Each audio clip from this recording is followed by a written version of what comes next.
Dari penipuan binary option, kita belajar bahwa betapa pentingnya untuk mawas diri dan tetap hati-hati terhadap apapun yang kita lihat di media sosial. Lantas pertanyaan muncul, bagaimana sih agar kita terhindar dari segala bentuk dan skema yang berpotensi penipuan? Nah sobat, gak perlu berlama-lama, Mimin bakal bagi formula yang selalu dipakai oleh sebagian besar penipu dan pola itu tak pernah berubah dari zaman ke zaman. Misalnya yang baru-baru ini, penipuan tentang robot trading, investasi berkedok permodalan, hingga binary option. Setelah melihat kejadian yang baru-baru ini, hingga tahap akhir, Mimin menyimpulkan formula untuk menipu banyak orang termasuk Indonesia.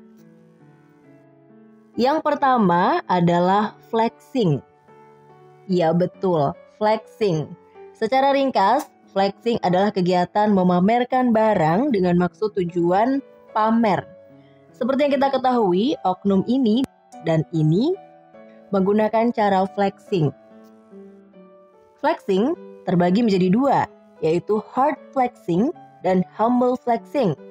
Untuk hard flexing biasanya memamerkan sesuatu secara gamblang dan mentah-mentah menunjukkan suatu kekayaan, entah itu mobil, motor, handphone, hingga outfit dan apapun yang bermaksud tujuan pamer secara mentah-mentah.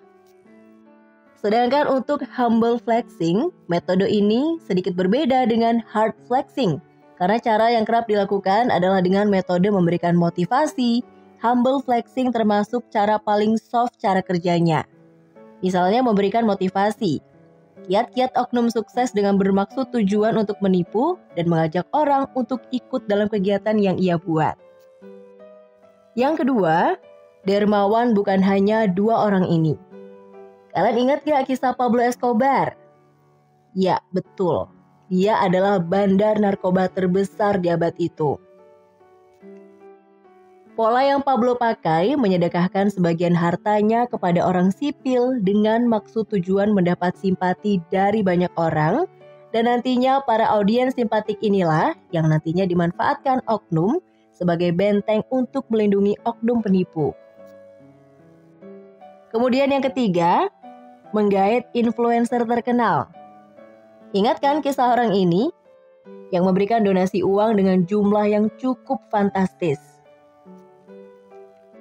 Banyak dari kita pasti terkaget-kaget. Bagaimana bisa orang yang datang dari dasar permukaan seketika muncul ke permukaan dan memberikan uang dalam jumlah besar kepada orang terkenal?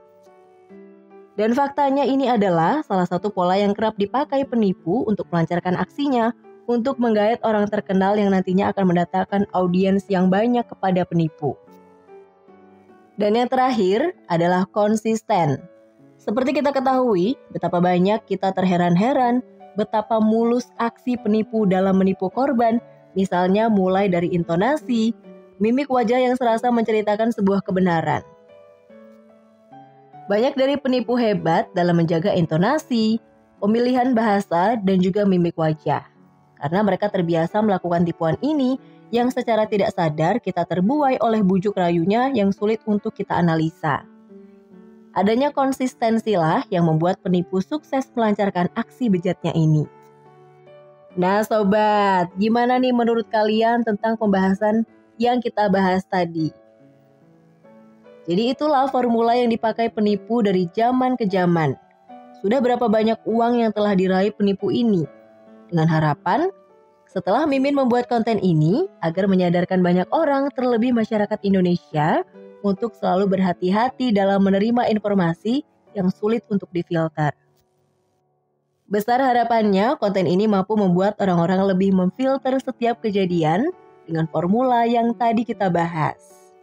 Well, Mimin dari Gen Z Plus undur diri dan sampai jumpa pada video berikutnya.